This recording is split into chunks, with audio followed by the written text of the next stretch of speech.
नमस्कार दोस्तों, मैं मनन आज आप लोगों को ब्लेड से कुछ डिफेक्ट के बारे में बताऊंगा। क्योंकि जो ब्लेड हम रोलिंग करते हैं उसके बारे में जानकारी होना हमको ज़रूरी है। मैं आप लोगों को अगले अपने पुराने वीडियो में मैं बता चुका हूं कि किस टाइप के क्रैक आते हैं और कहां कहां क्रैक आते हैं। इसके लिए जानकारी होना बहुत ही ज़रूरी है। अगर नहीं जानकारी होगा तो हम जो ब्लेड रोल करेंगे उसमें बहुत सारी प्रॉब्लम्स आएगा, बहुत सारे ब्रेक डाउन आएंगे और उसके चलते क्या हमारा लॉस भी काफ़ी होगा। तो दोस्तों, इसके लिए क्या हमको जानकारी होना उचित है और जो सीसीएम के हमारे दोस्त हैं उनको भी जानकारी होना उचित है। क्योंकि इस टाइप के प्रॉब्लम्स क्यों आते हैं उनको भी जानकारी होने से क्या है वो प्रॉब्लम को शॉर्ट आउट इमीडिएट कर सकते हैं उसको। तो आइए दोस्तों, हम कुछ जानकारी आपको दे रहे हैं। तो इसमें है आपको of corner crack,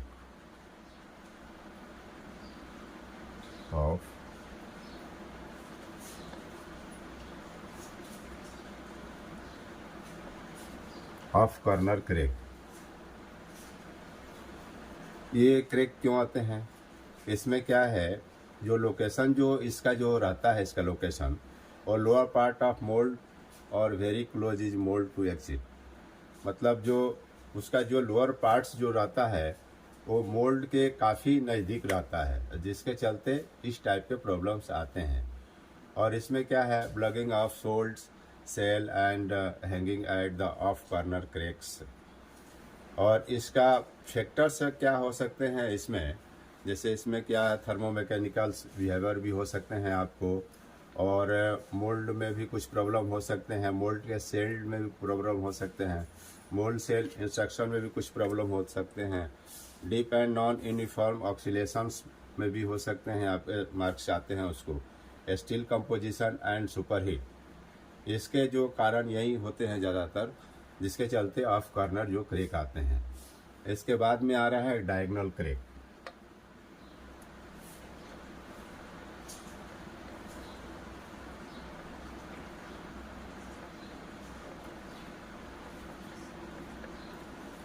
diagonal crack, तो डायगोनल क्रैक ज़्यादातर अपने को रोलिंग व्हील में जब जाता है तो क्या करता है, वो मटेरियल ट्विस्ट होता है और दूसरे पास में लगने में प्रॉब्लम आता है। साइड में कॉलर पे भी चढ़ने की संभावना उसको ज़्यादा रहती है। तो इसके लिए क्या है, ये जो क्रैक्स जो आते हैं ये अपने को ध्यान देने की बहुत ही ज़रूरी है। क्योंकि ये जो है non uniform sale generate by the mould, इस टाइप का प्रॉब्लम होने से ही इस टाइप का जो प्रॉब्लम जो आते हैं। और इसमें भी क्या है, thermomechanical behaviour of the moulds, adverse moulds, और इसके क्या है, unsynchronisation boilings, deep and non uniform oxidations mark, ये भी इसके साथ में आते हैं। और साथ में सुपर हीट भी आने की संभावना रहती है। और दूसरा क्या है, इसके जो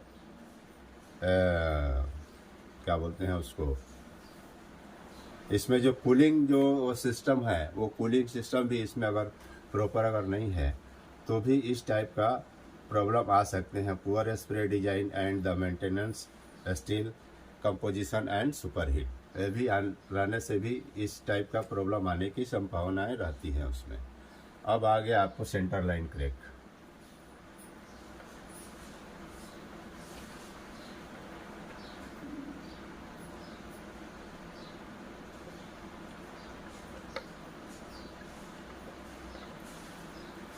सेंटर लाइन क्रैक, इस टाइप का ये जो प्रॉब्लम जो आता है, ये जहाँ सॉलिड ब्लेड जो होता है वहाँ पर इस टाइप का प्रॉब्लम आने की ज़्यादा संभावनाएं रहती हैं। तो इसमें तब प्रॉब्लम आता है जब सडनली अगर टेम्परेचर अगर कहीं आपका कम हो गया, मटेरियल का टेम्परेचर अगर किसी कारणवश पानी का कूलिंग अगर ज़्यादा हो गया, तो इस अगर वहाँ पर अगर टेम्परेचर कम हो गया, पानी अगर स्प्रे ज़्यादा हो गया, टेम्परेचर सडनली कम हो गया, तो वहाँ पर इस टाइप की संभावना, सेंटर लाइन क्रैक होने की संभावना ज़्यादा उसमें बनी जाती है। और ये क्या है, इसका मेन पॉइंट ऐसे ही रहता है कि अगर ये भी सॉलिडिफिकेशन के टाइम में ही अगर इसमें पानी का प्रेशर अगर ज़्यादा आ गया, स्प्रे ज़्यादा हो गया, तो वहाँ पर क्या होगा, मटेरियल्स इमीडिएट ठंडा हो जाएगा। ठंडा होने के क्या है, उसके बाद में टॉप में उसमें क्रैक आने की संभावनाएं ज़्यादा रहती हैं दोस्तों। उसके बाद में है पिंच रोल क्रैक।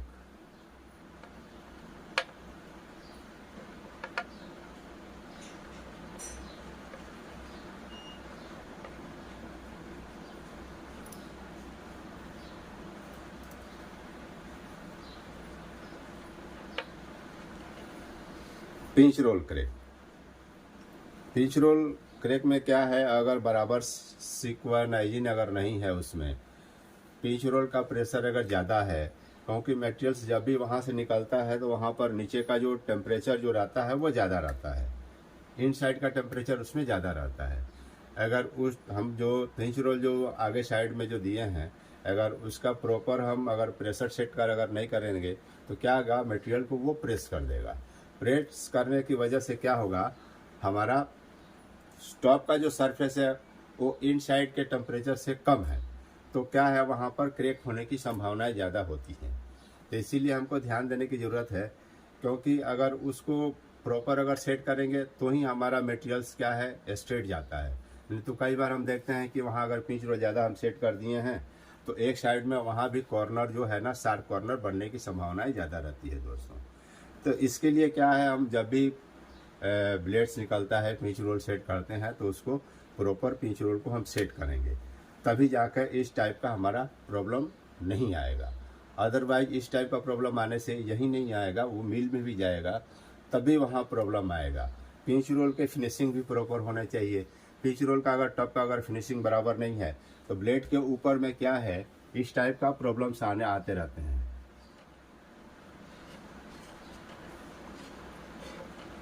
ब्लेड के ऊपर में इस टाइप का प्रॉब्लम्स आते रहते हैं।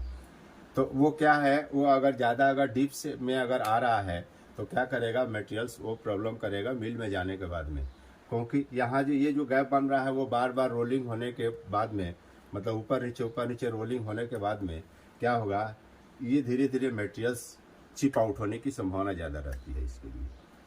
तो इसके लिए आपको ये ध्यान देना चाहिए कि जो भी हम पिंच रोल लगा रहे हैं तो उसको प्रॉपर लगाएं, प्रॉपर प्रेशर दें, उसको हमेशा फिनिशिंग रखें, बीच में अप एंड डाउन नहीं होना चाहिए उसको, इस चीज़ का हमको ध्यान रखना चाहिए दोस्तों।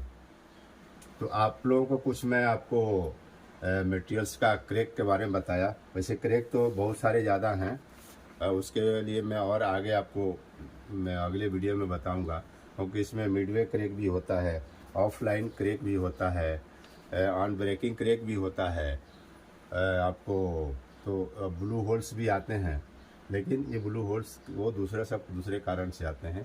तो ये 4 पॉइंट आपको मैं बताया हूँ, बाकी आपको मैं अगली वीडियो में बताऊँगा, क्योंकि बहुत सारे टाइप के जो क्रैक्स हैं उनकी डिटेल्स भी बहुत सारी होती हैं। इतना ही आप लोग याद कीजिए, फिर अगले वीडियो में मैं आपको और भी क्रैक के बारे में बताऊँगा दोस्तों। तो इसी के साथ नमस्कार, और आप लोग मेरे यूट्यूब चैनल पर बने रहिए और मुझे लाइक कीजिए, तो और भी हमारा भी उत्साह आगे बढ़ेगा और हम आपको नई नई वीडियो बना के देंगे दोस्तों। नमस्कार।